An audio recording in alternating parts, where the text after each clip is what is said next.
Recently, I went to a luncheon, and I didn't recognize the keynote speaker for that luncheon, so I looked them up in the program, and it said they were an abolitionist in 2025.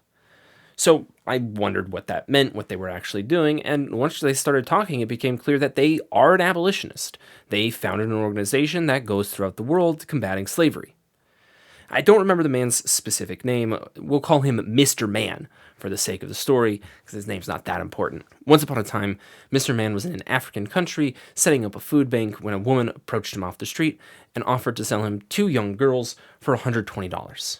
He said, sure thing, pulled out his wallet, gave her $120, walked the two girls over to his wife, and said, I got us two new daughters. He then looked into it and found out that it's not very hard to buy slaves all throughout the world. And so he started an organization that raises money in order to buy slaves their freedom internationally. At the time, I thought that was an admirable cause to devote your life to, and certainly a strange thing to do.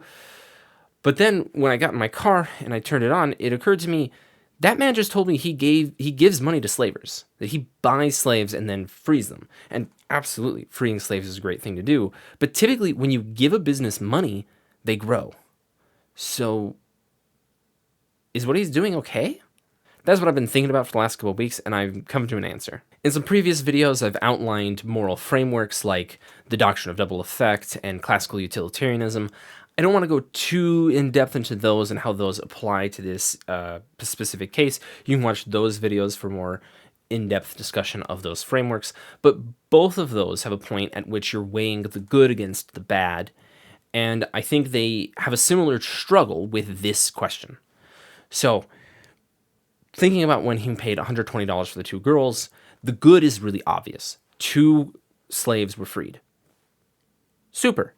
The bad is a lot more opaque. How many new slaves came about because of that $120? This is an economic idea called elasticity of supply. When you have money enter a market, or you have the price of a good increase, how much more does the supply of that good increase? So something that's elastic, more money means there's a lot more supply.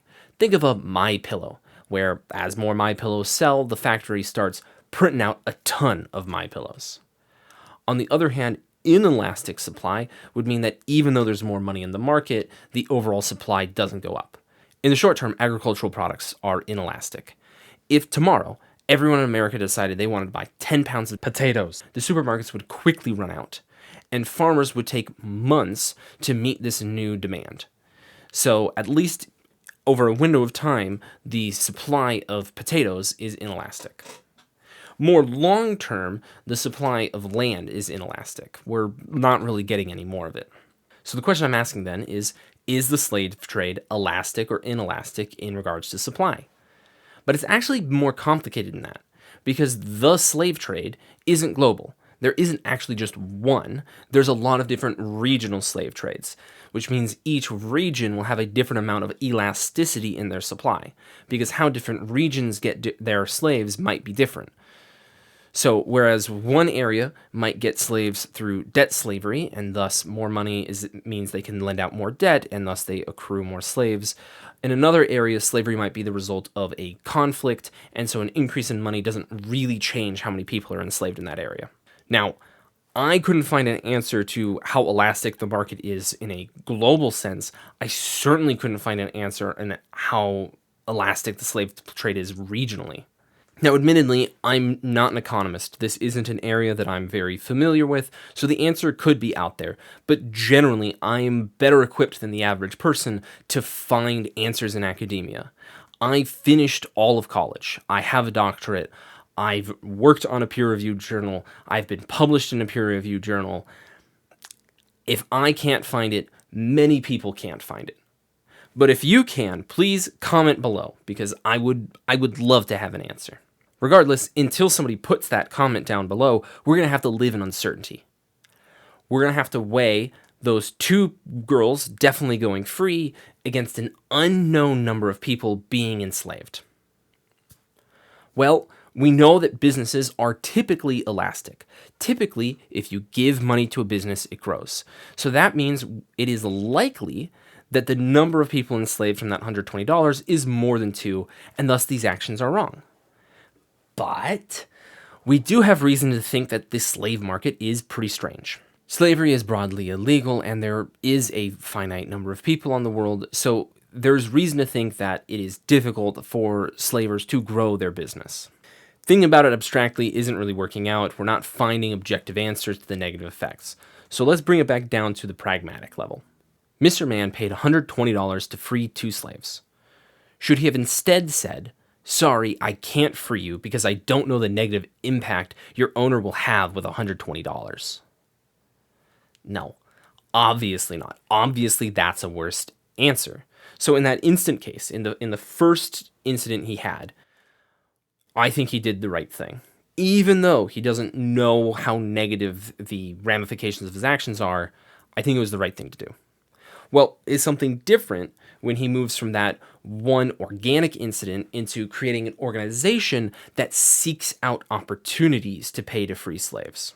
Well, he had another example of something he did through his organization where he was made aware that there was about 100 slaves in South Sudan who he could buy for about $60,000.